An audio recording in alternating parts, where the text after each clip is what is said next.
నీ పాదాలకు మూవల్ల నా అడుగులు సాగాలమ్మా, నీ పెదవుల చిరునవ్వుల్లా నా ఊపిరి వెలగాలమ్మా.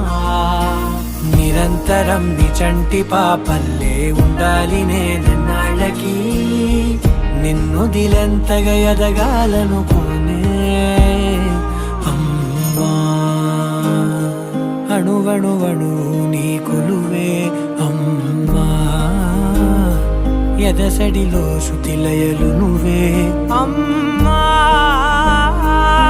నే కొలిచే శారదవే, నన్ను నిత్యం నడిపే సారథివే.